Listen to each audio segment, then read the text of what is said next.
Hey guys, Casual Retro Gamer here. So for anyone that watched my Man Cave tour video, you'll know that I recently picked up some bootleg cartridges for the Genesis.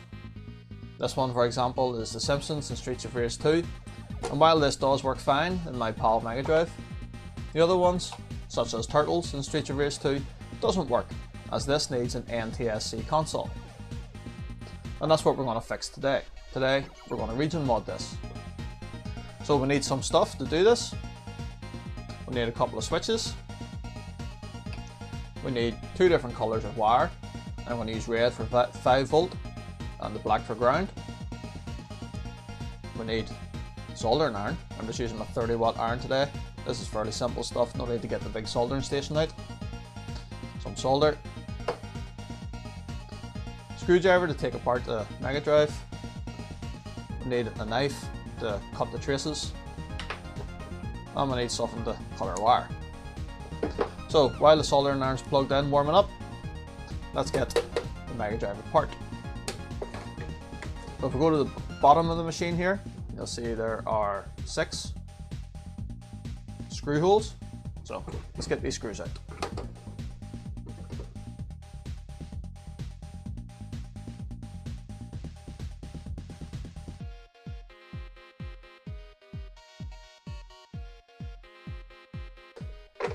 Now, one of these things is very handy. You can pick these up fairly cheap. We have a magnetic dish. This means you're not going to lose your screws.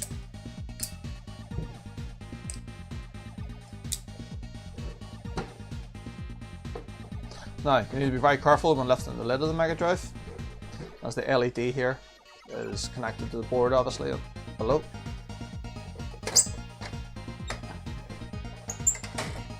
So it'll only come so far, as you see. So you need to turn it around.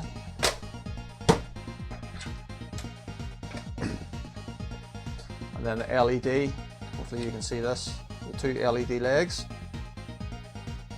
You need to bend those legs straight.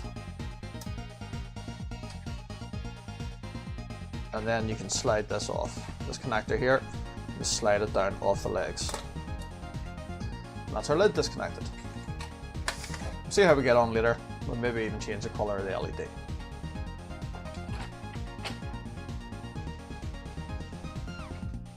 Right, now we need to get the shield off. So there's multiple screws. And this, just follow it around. They're all right around all the different corners of it. So take these out.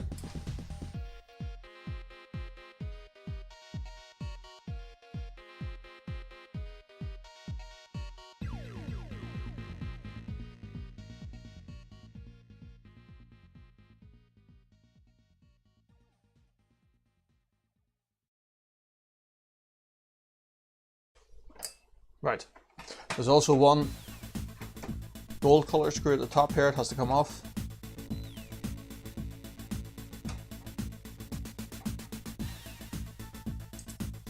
And hopefully that should allow this to lift away. There we are.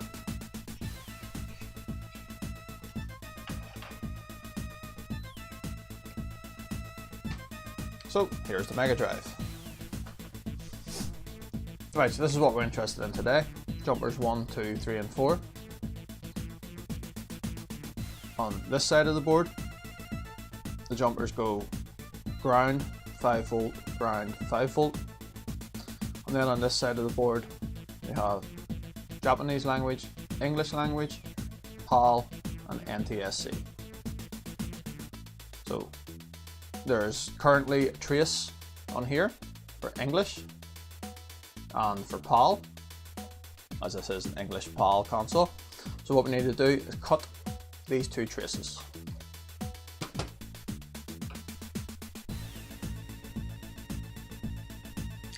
So take your knife and being very careful, you want to cut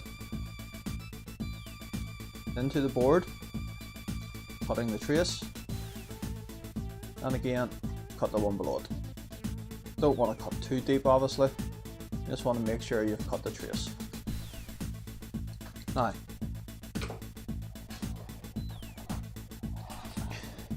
going to take our multimeter and we're going to put it to continuity.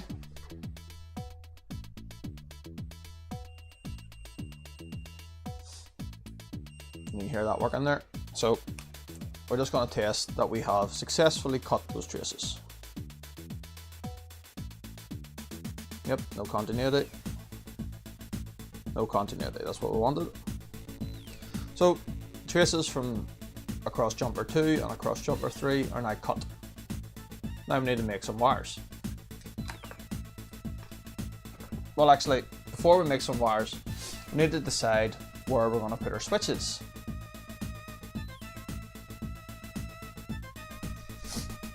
Right, so the first thing we need to do is mount our 2 switches. I'm going to use this blank section here. And we'll have space here to comfortably mount these 2 switches side by side. You need to allow about 15mm in between them. So let's see what we've got. The area we're working with is about 35mm in total. So I'm going to put one in here, about 10.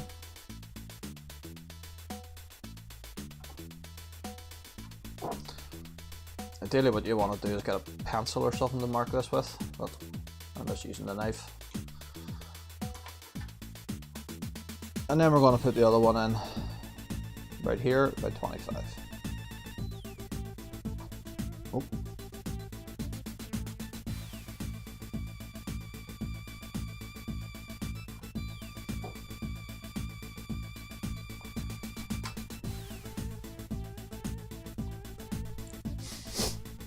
Let's check our 2 pilot holes are nice and level. Yep, they're not too bad. Now, best thing to do, to be honest, is drill a pilot hole first. Just a small hole through about half the size of what we need. So we'll use a 2.5mm bit first of all.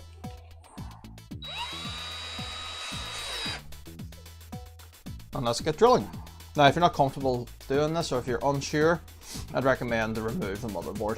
Because we obviously don't want to slip with the drill and hit the motherboard, or we'll damage something else.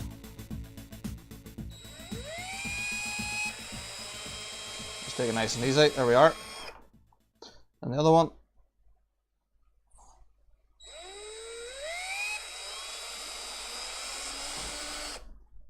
And sus. Yeah, we'll just check they're pretty level. And then we'll move up to the 5mm bit, which should be big enough to allow the switches in.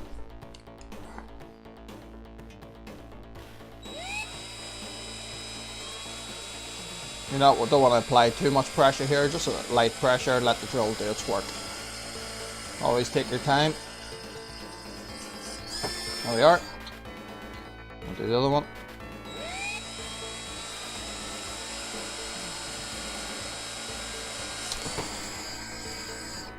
And sus.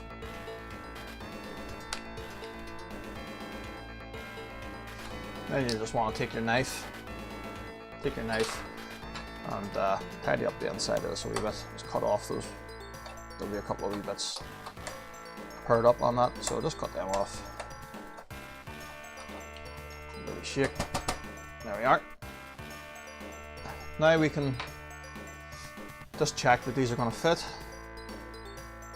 These generally come with a wee nut on them, a washer and a lock washer.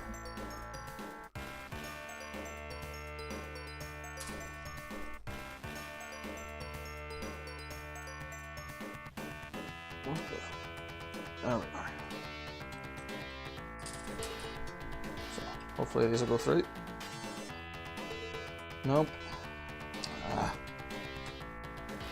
I'm going to need to go to a 6mm bit.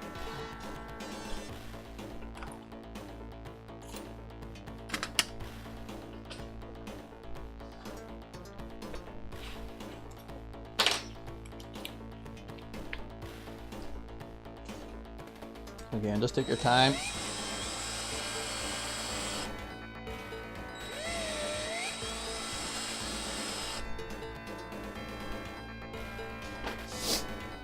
Again, clean off any wee bits of plastic.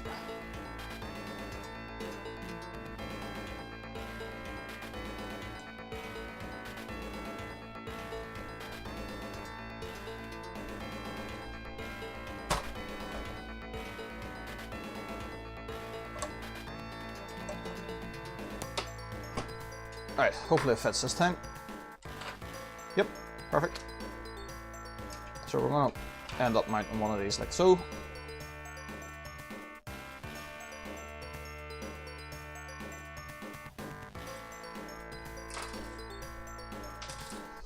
And the other switch will just slide in there beside that as such.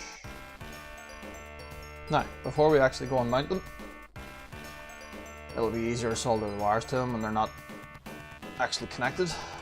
Don't need that. Tidy up a little.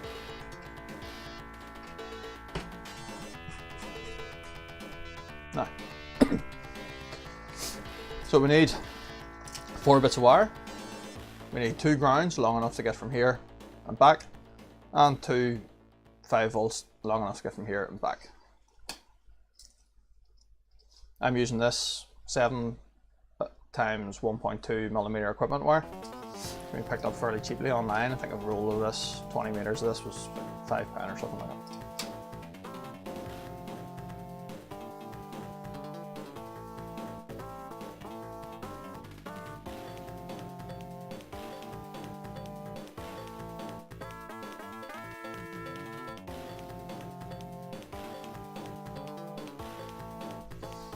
Right, so we want to strip the end of these slightly.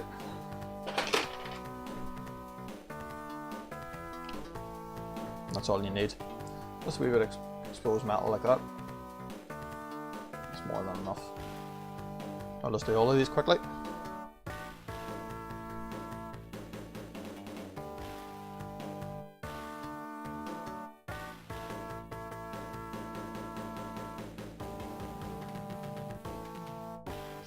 Right, that's our wires all cut and the ends stripped on them.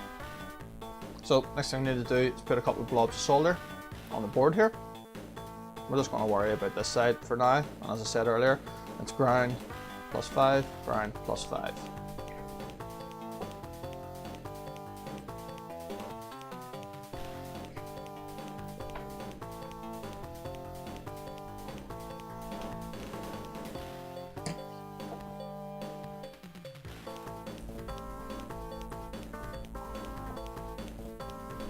So we're just going to put a wee blob of solder on each of these pads.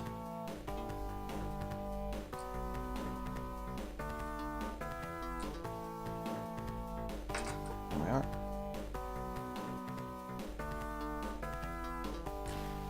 And then we're going to connect our wires. So it's ground first. Just turn the wire a wee bit with the solder that's on the end of the iron. In fact, I'm going to cut that back a wee bit because that's a wee bit long, that exposed wire there. As you can see, we're only connecting to a very small pad.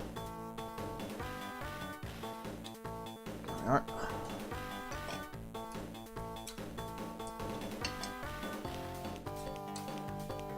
So, just once you have a wee blob of solder in the pad, just touch it to melt it slightly. Offer up your cable. That's it. Connected. We're going to do a 5 volt now. Again, we'll just tin the end of this just with the solder that's on the iron. It's fine. And then again, that's a wee bit long, so we'll just shorten that a fraction.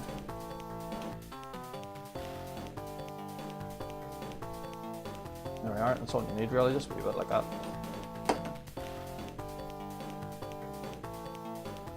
And we'll just offer this up, we'll just melt the solder slightly,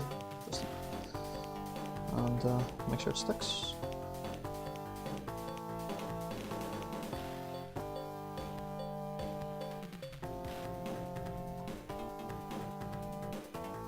So, no, not really happy with that. I need to apply another wee bit of solder to it. I am by no means an expert at soldering, but there's probably some of you right now cursing and swearing at me on this video for not using flux, but it gets the job done for me. Right, so we need to route these 2 wires up right in the back of the board here, and they're going to come to this point. We'll attach them later. Right, so the next thing we need to do is solder one of our wires to jumper 1 up here on this side, on one of our wires, jumper 3. These jumpers 3 and 4 are linked underneath the board on this side, as are jumpers 1 and 2. So it doesn't actually really matter. You can solder to 1 and 4 or 2 and 3, whatever you're more comfortable with. But we're going to go, well, this time we'll go to 1 and 4 just to get a bit of separation in them.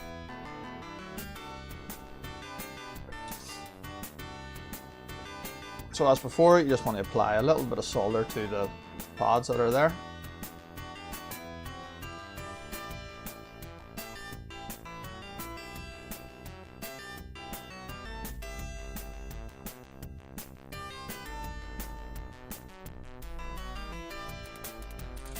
And then we'll use the rest of the solder that's on the iron here just to tin the ends of these.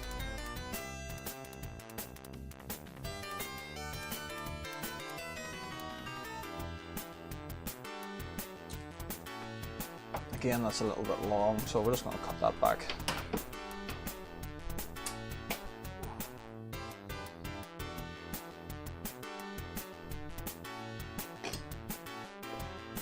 Doesn't really matter which colour of wire you solder here, because this is going to be a switched 5 or ground at this point. I suppose ideally if you were doing this you might want to have 2 different coloured wires for here, but I only have black and red, so that's what we're using today. So as last time, just touch it there to melt the solder, offer up your wire, that's it. And then we'll do the same with this one, solder on the tip. Just tin the ends of this.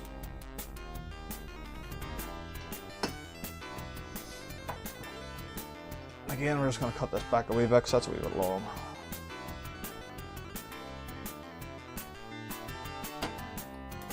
I can see what I'm doing over there.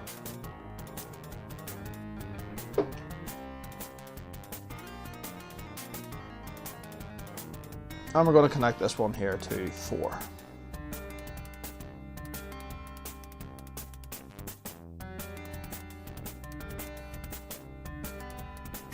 That's us, good connection. Just inspect all your connections just to make sure that you're happy with everything, you get a good solid connection.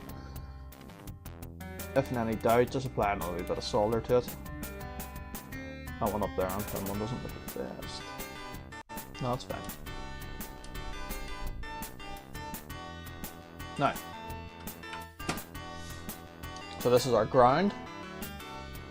This is our ground, and this is our 5-volt feed to the switches. This is going to be our switched ground or 5-volt back to select Japanese or English language. And this is our switched ground or 5-volt back to select PAL or NTSC. So onto the switches then.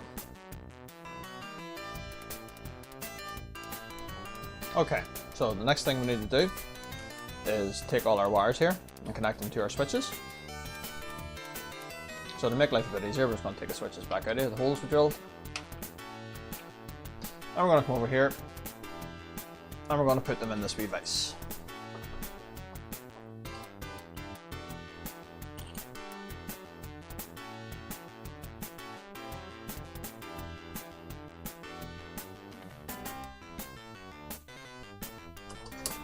Nice and tight. This thing is meant to stick to the table, and it rarely does. Good old Amtech quality, or not. Now, we're not too interested, this is our wires coming back to the board, so we're not too interested in them just a minute and get them out of the road. This is the 2 we need to connect up. So we need to take the ground and the 5-volt to either side of the switch, and then we need to loop that from here across to the other switch.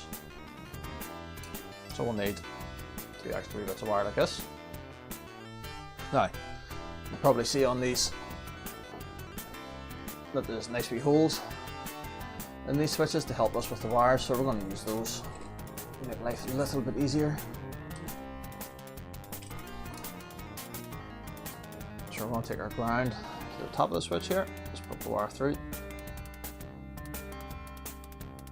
And we need to get our cable to loop to the other side, so we'll try and get that in there too. You could always use the other side of this switch if we're stuck.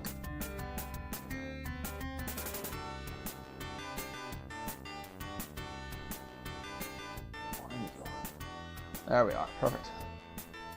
So they're both on the one side. So hopefully gravity will do its job and hold them in place. And we'll drop a bit of solder onto it.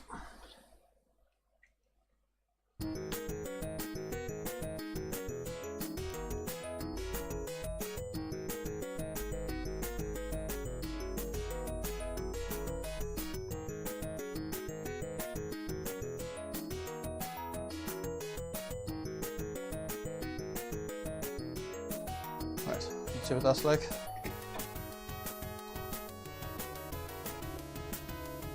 Yeah, that's pretty good. Well, pretty good for me, shall we say.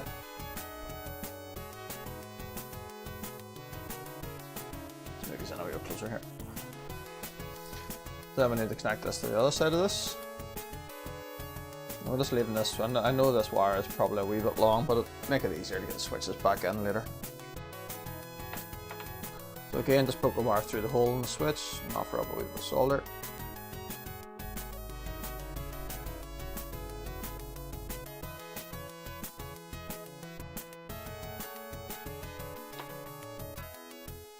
I'll hold it fine. Now we need to do the same with the ground.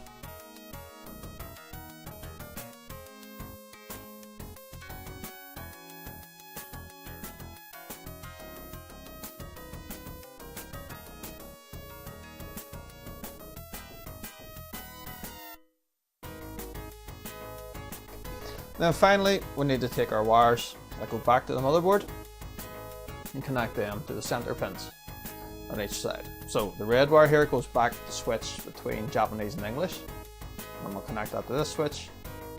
And the black wire goes back to the switch between NTSC and PAL, or 50 and 60 Hz. So that will go to this switch.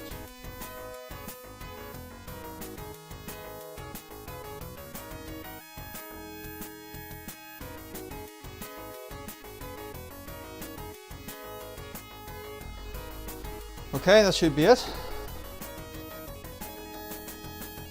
So just obviously check all your solder joints. I'm by no means an expert at soldering. In fact, even that's pretty poor by my standards, but it'll do for today. So you just want to be sure that you're not shorting out anything between the different sides of the switches. This seems to be fine in this case. Right, so here's our two switches. Just need to put these back into the holes. So the switch on the right here is going to do the Japanese English language, and the switch on the left is going to change between 50 and 60 Hz. So we'll just offer these back up into the holes.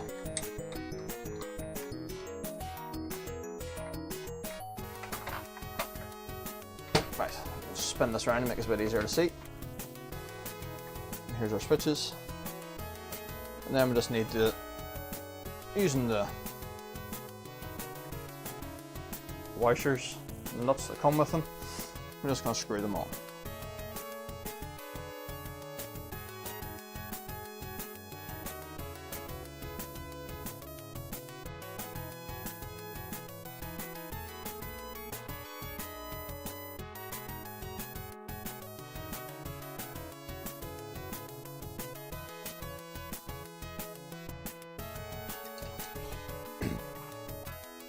Right, then I'm just going to use a wee pair of pliers just to tighten these up a wee bit. Or if you have the proper sized spanner handy, I suppose you could use that.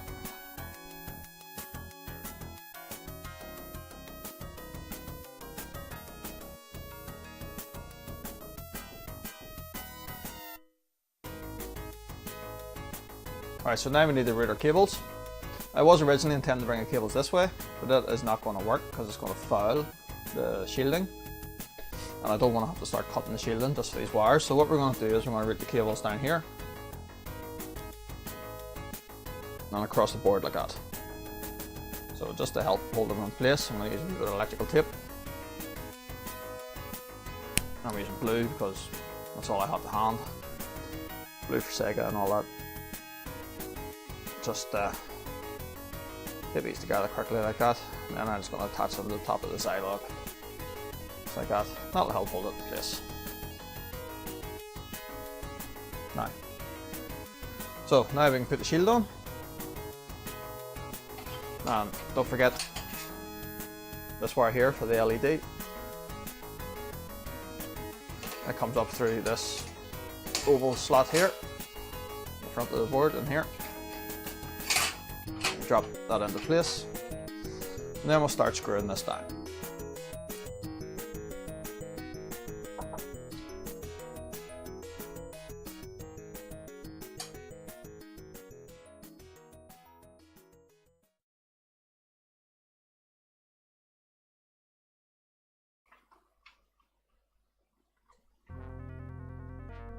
Problem, guys.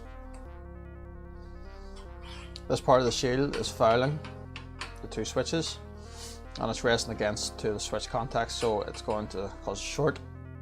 So we're going to take this out again quickly.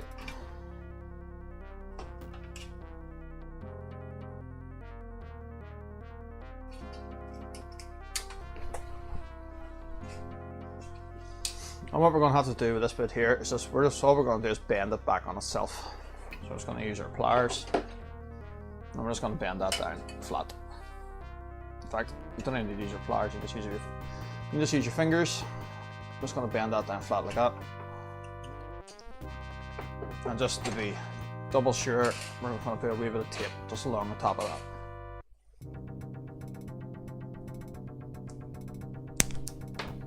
So just getting a wee bit of PVC insulated tape like that, just in there, just to be 100% sure that that will not come in contact with the switches. Now, again, don't forget your power LED, your LED power. It goes up through there. And hopefully this time, yep, we're clearing the switches nicely. So now we can get the screw in this in.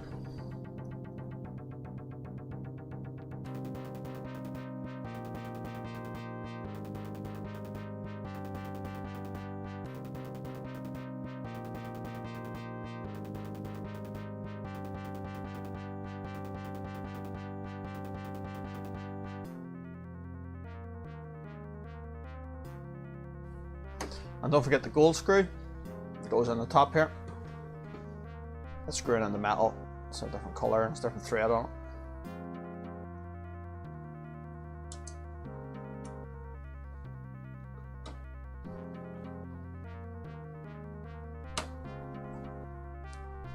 Right, now we can button up the case.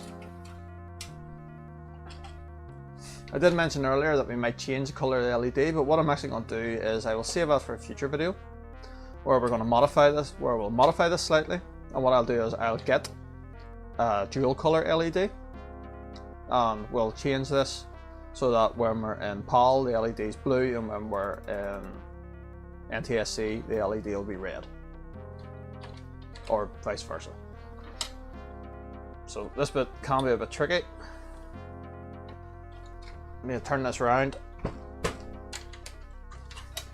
and you need to try and offer this up here and slide the pins of the LED through this wee connector. This is an absolutely terrible design, Sega. I don't know what these were thinking. Obviously a Friday afternoon job.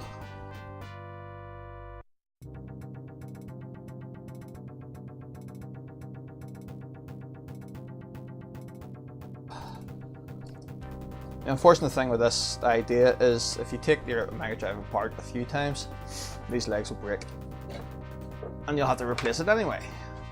So we'll just put the lid back on. When you're fitting the lid, you need to watch the slider here for the volume and the power switch. So that slider's right at the top at the minute and the power switch is off, so you need to move that right to the top and make sure the power switch is across the off. Just be careful.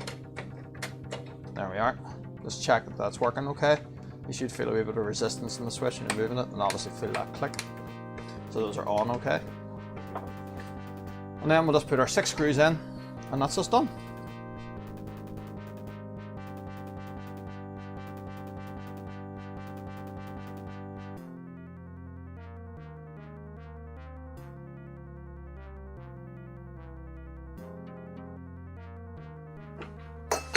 And there we have it. One modified Sega Genesis, Mega Drive, Genesis, switches. Right, so I'm just going to get tidied up a bit here, and then we'll test it. Okay guys, so here we are. This is the Mega Drive we've just modified. There's our two switches. I'm using the AV out just to compass it for now. And our power's connected up. So just to test this, we're going to be using the EverDrive cart. There's a nice test mode in this to tell us what region our Mega Drive is currently in. So I'll show you how that works. We'll stick the cart in, fingers crossed, power on. And well, it's working. That's always a good sign. So in the EverDrive, if you go down to Toolbox, then you can select Device Info, and you can see that we're now USA NTSC.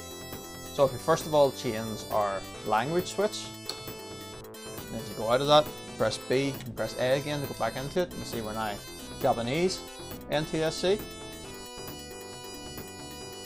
Then if we change the other switch, which is our 50-60 Hz, the screen will flash like that. Then out of it again and back in, so we're now Japanese and PAL. If we change the language switch again, we're now European and PAL. So let's put that to the test.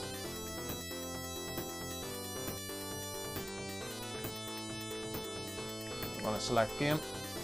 I'm going to take the original Streets of Rage.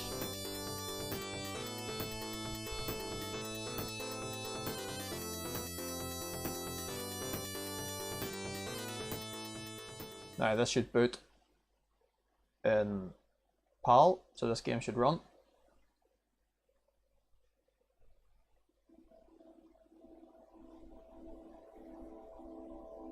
There we are.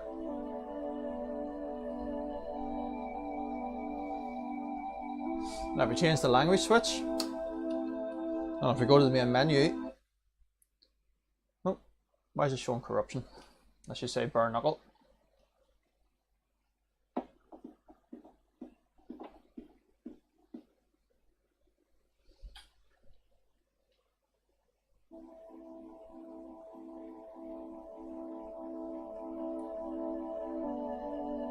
Well, you can see after we change the language switch, the language here now is now Japanese. And there we are, that's better. Bare knuckle.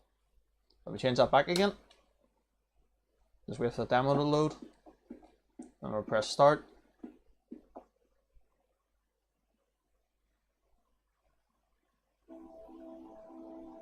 And the English should come up here now. There we are. And it's now called Streets of Rage. Excellent. Can we switch to the 60 Hz mode?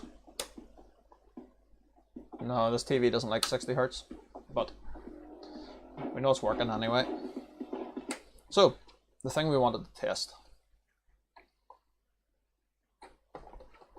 So we're going to take our turtles that we know doesn't work on PAL. In fact, oh, they are really tight to get in, those bootleg cartridges. We'll just test that theory.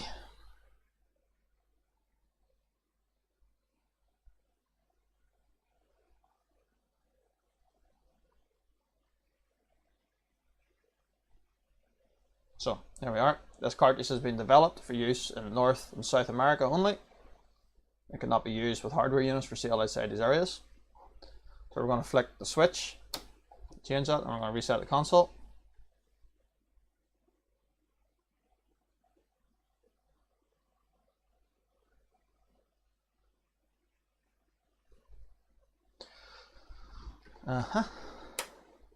Click the wrong switch.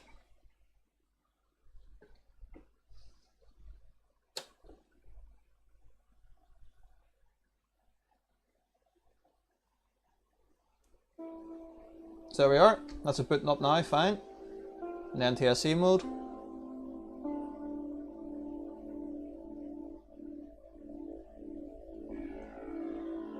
Streets of Rage 2.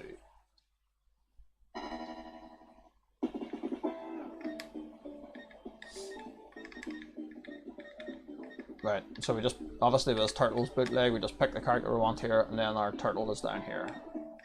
So we'll have Donatello.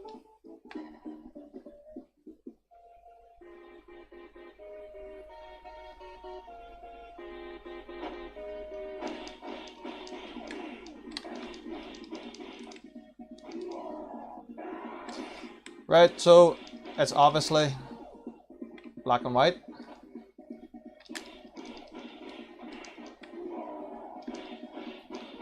And to fix that, we either need to use an RGB cable, which I currently don't have, or we need, if you want to use composite, we need to perform another modification to the console. But for now, I'm pleased to say that it is working fine. NTSC, our modification, obviously worked okay. I wonder if we change it here now to PAL. Will it go to color? Yep, there we are. But now that screws up the music on us, unfortunately. Now, I don't know if that will work in all games, but